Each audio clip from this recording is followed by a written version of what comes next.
सो भी ढेर सारे ऐसे बच्चे होंगे जो काफी डरे होंगे क्योंकि नीट 2026 होने में 120 दिन से भी कम टाइम बचा हुआ है। So hey everyone, welcome back to my YouTube channel inspired with Suhani, a third year medico currently at SKMCH Muzaffarpur.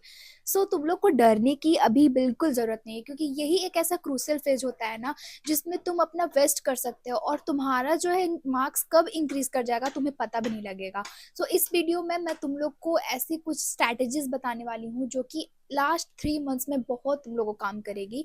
तो चलो इसको शुरू करते हैं। सो स्ट्रैटेजीज बताने से पहले तुम लोग को मैं एक बात क्लियर कर दूं कि तुम ही एक ऐसे बच्चे नहीं हो जिसे ऐसा लग रहा है कि मेरे मॉक में नंबर क्यों कम आ रहे हैं, मेरी प्रिपरेशन अच्छी नहीं है, मेरा सिलेक्शन इस साल होगा या नहीं होगा, मेरी इतनी हार्डवर्क इस साल रंग लाएगी या नहीं लाएगी। ऐसे ढेर सारे स्टूडेंट हैं जिनके मन में ये सब बातें चल रही होंगी, चाहे वो टॉपर हो चाहे वो ड्रॉपर हो, मतलब उस सब के लिए होगा।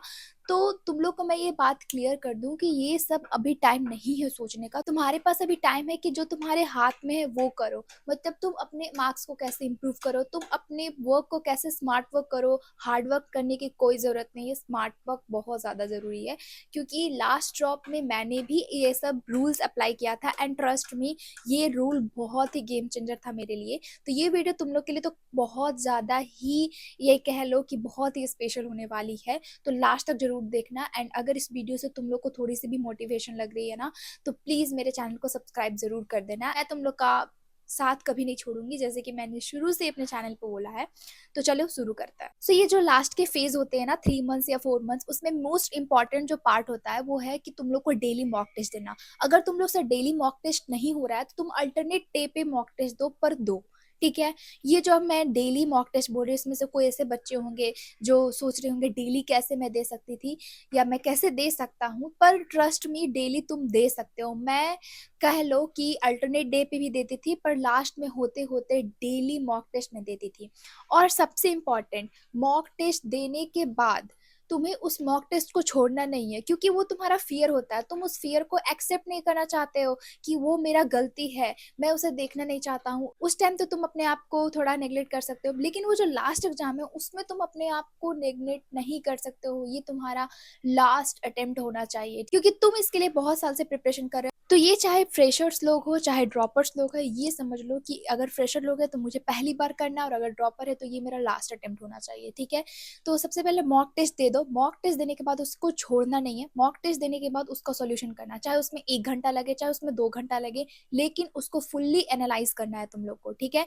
तो मॉक टेस्ट के लिए जिसमें जो भी गलती हो रही है, चाहे वो गलती सिली मिस्टेक्स के कारण हो रही है, चाहे वो गलती कंसेप्ट की क्लैरिटी नहीं होने के कारण हो रही है, और चाहे वो गलती किसी और वाइज है, किसी और अदरवाइज रिमेम्बरिंग पॉइंट नहीं है क्लियर, तो गलती हो रही है, तो वो सबको एक अलग चार्ट बनाओ, कॉलम बनाओ, और फिर उसमें लिखो वो गलती क्यों हुआ था।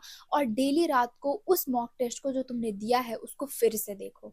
ट्रस्ट मी, ये शुरू दिन में थोड़ा टाइम लगेगा तुम लोग को, लेकिन बाद में तुम ये देखना कि वो जल्दी जल्दी ऐसे क्यों हो जाएगा। क्योंकि एक ही मॉक को तुम अगर डेली देखोगे तो उसमें टाइम कम लगेगा और तुम्हारे दिमाग में वो आइडिया आ जाएगा, वो बैलेंस आ जाएगा कि ये क्वेश्चन को कैसे सॉल्व किया जा सकता है, और ये मेरे जो पार्ट्स है, जो रिमेम्बरिंग पार्ट, ये गलत हो रहे हैं, तो ये हमेशा तुम्हारे माइंड में रहेगा और वो क्वेश्चन कभी गलत नहीं होगा, ठीक है। तो इतना करो जरूर, मॉक टेस्ट दो, अल्टरनेट डे पे ही दो, पर दो। एंड ये जो स्ट्रेटजी है, तुम लोग को अभी नहीं ऐसा फील हो रहा होगा कि ठीक है मैं मॉक टेस्ट भी हर रोज दे रहा हूँ पर फिर भी इंप्रूव नहीं हो रहा है। वो लास्ट एक्चुअल तुम्हारे नीट का जब एग्जाम होगा ना, उस दिन तुम लोग को इसका इंपॉर्टेंस पता चलेगा, ठीक है। मैं मानती हूँ कि बहुत सारे लोग का इतना सारा ड्रॉप्स इसलिए लग जाता है क्योंकि कहीं ना कहीं वो एक चीज से लैग करते हैं, खुद को एनालाइज वो करना नहीं चाहते हैं। वो काफी डरते हैं कि अभी मैं बहुत ज्यादा डिप्रेस हो जाऊंगा, लेकिन ये अभी का डिप्रेशन और वो एक्चुअल नीट के बाद का डिप्रेशन, वो बहुत ही ज्यादा तुम लोग के लिए टीडियस होगा।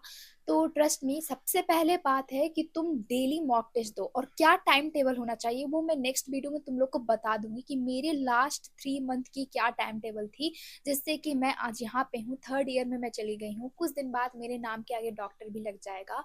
तो टचवुड, ये तुम लोग के साथ भी हो सकता है। कोई ऐसा स्पेशल पार्ट नहीं है कि, या कोई अगर लकी नहीं है कि लकी आदमी को ही ये सिलेक्शन हो सकता है, बस अपनी उसकी हार्ड वर्क, उसकी स्मार्ट वर्क ही काम आती है। Trust me, hard work, smart work, ये जो नेगेटिविटी है उसको हटाना, हर चीज को बैलेंस करना, हर चीज पे टाइम देना, ये कैसे करना वो धीरे धीरे सेपरेटेड वीडियो में जाएगी। यस, तो स्टे ट्यून्ड फॉर दैट। और ये जो मैं अपनी स्ट्रैटेजीज बता रही हूँ ना, वो तुम लोग अपने अकॉर्डिंग इसको सेट कर लो कि किस टाइम पे क्या करना है। मोस्ट तो प्रेफर करना कि जो एग्जाम दो, टेस्ट दो, वो 2 से 5 के बीच में ही दो, क्योंकि वो तुम्हारा एडेप्टिव टाइम होना चाहिए, जिससे कि तुम्हारे एक्चुअल नीट में तुम लोग को दिक्कत ना हो जाए। सो देखो, डेली तुम लोग को क्या करना है, रिवीजन करना है। इससे क्या होगा, जो तुम्हारे मॉक टेस्ट में जो भी सिली मिस्टेक्स हो रहे हैं, कंसेप्ट क्लैरिटी नहीं होने के कारण जो क्वेश्चन गलत हो रहे हैं, और रिमेम्बरिंग पॉइंट्स जो है वो गलत हो रहे हैं, तो रिवीजन करने से ना तुम्हारे जो तुम अपने चैप्टर वाइज उसको डिवाइड कर लो, और रिवीजन करने से वो जो क्वेश्चन है वो गलत नहीं होगा, फिर तुम्हारे मॉक टेस्ट जो है उसका नंबर जो है वो इम्प्रूव होगा। तो धीरे धीरे हर चीज की क्लैरिटी होने से वो मॉक टेस्ट का नंबर इम्प्रूव होने लगेगा,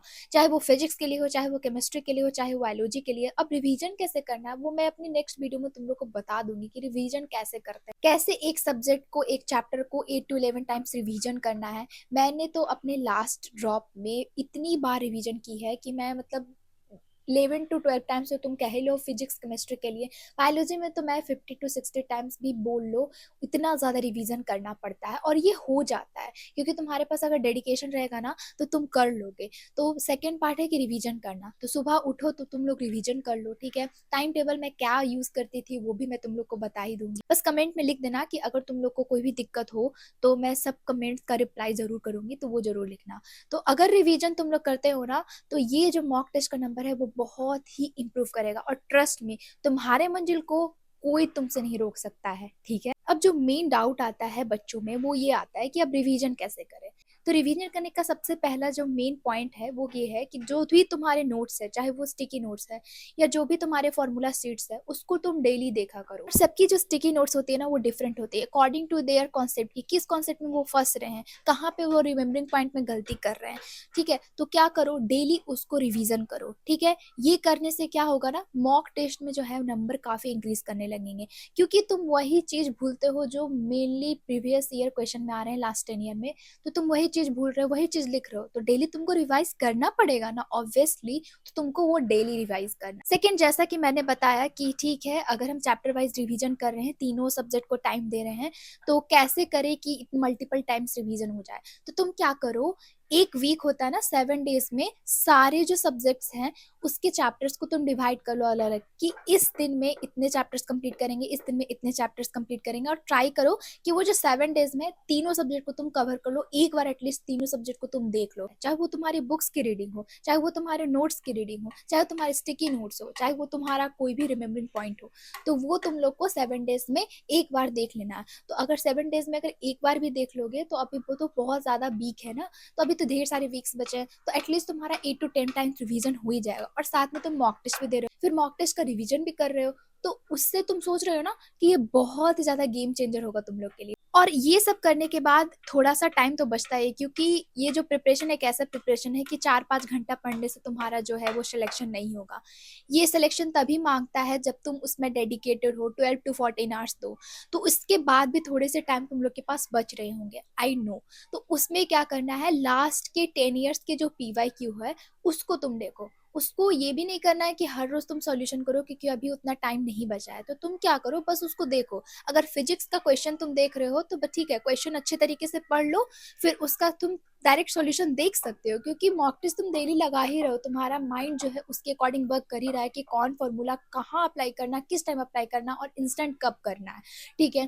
तो तुम क्या करो, लास्ट 10 ईयर का PYQ एटलीस्ट 2 घंटा उसको जरूर डेली देखो, और उसको भी तुम चैप्टर वाइज डिवाइड कर लो, और वो तो तुरंत हो जाएगा जब तुम सॉल्यूशन के साथ उसको देखोगे। तो ये जो ट्रिक मेरे सॉल्यूशन के साथ है, लोग तो बोला करते थे कि नहीं डेली सॉल्व करो या डेली देखो, लेकिन मैं जब लास्ट में थी तो मॉक टेस्ट पे ज्यादा फोकस करती थी, तो मैं डायरेक्ट सॉल्यूशन और क्वेश्चन ही देख लेती थी, तो ये तो मेरे लिए काफी ही सही रहा, ट्रस्ट मी, ये बहुत ही अच्छा रहेगा तुम लोग के लिए। सो इतना तुम लोग को डेली करना है, और अगर बाय द वे इतना करने के बाद भी कोई अगर कॉन्सेप्ट की क्लैरिटी नहीं हो रही है, तो तुम क्या करो, वन शॉट किसी का देख लो, या फिर तुम जिस इंस्टीट्यूट से पढ़ रहे हो उसका लेक्चर फिर से देख लो, चाहे वो फिजिक्स वाला हो, चाहे वो एलन हो, चाहे वो आकाश हो, ठीक है। तुमको जिस भी लेक्चर से जहां से भी कॉन्सेप्ट की क्लैरिटी हो रही है तुम वहां से देख लो, बस उस क्वेश्चन के कॉन्सेप्ट को क्लियर करो, ठीक है। मैं अपने टाइम तो क्या करती थी, जो भी क्वेश्चन रहते थे जो कि नहीं सॉल्व हो पाते थे, वो एक डाउटनट करके ऐप होता था, मैं तो उसको प्रेफर करती थी। ये कोई पेड नहीं है कि डाउटनट का मैं प्रचार कर रही हूँ, ऐसा कुछ नहीं है।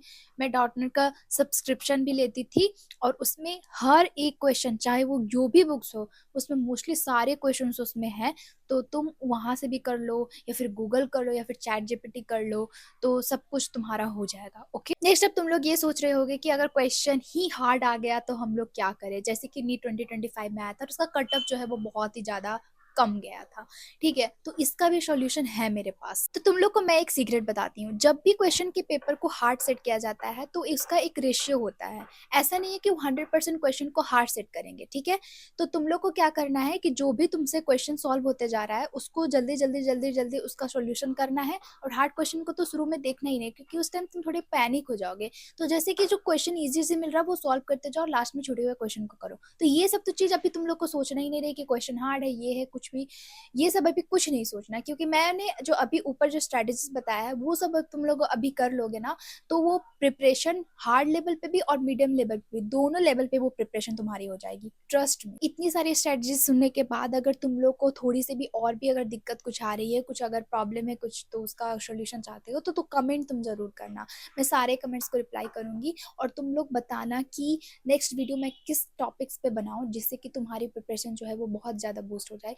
लेकिन लास्ट में मैं यही कहना चाहूंगी कि कभी भी ये सब चीज़ करने के बाद भी इसके बीच में ये सारी चीज़ स्मूथली नहीं हो पाएगी। आई नो, इस बीच में तुम्हारा बहुत ज़्यादा डिप्रेशन, नेगेटिविटी, तुमको रोना भी आएगा, तुम बहुत ज़्यादा इमोशनल भी होगे। लेकिन इसी सभी चीज़ को बैलेंस करना है। ठीक है, अपने आप को मोटिवेशनल वीडियो उस टाइम देख लो, कैसे अपने आप को मोटिवेट रखना है, तो वो सबको थोड़ा बहुत वीडियो देख लो। मेडिटेशन हर रोज कर लो 10 to 15 मिनट्स, तो ये बहुत ही तुम लोग को काम आएगा। मैंने भी किया था अपने जर्नी में। तो या my NEET champions, best of luck तुम्हारी डॉक्टर दीदी की तरफ से। तुम्हारी ये जो मेहनत है वो इस साल जरूर रंग लाएगी, बस खुद को पॉजिटिव रखना है। और अगर ये वीडियो तुम लोग को इन्फॉर्मेटिव लग रही हो, अच्छी लगी, तो जरूर से सब्सक्राइब कर दो, शेयर कर दो। मिलती हूँ नेक्स्ट वीडियो में which is very informative about NEET 2026 and upcoming NEET. So yeah that's it for this video. Okay bye, do like, comment and subscribe to my YouTube channel. Bye.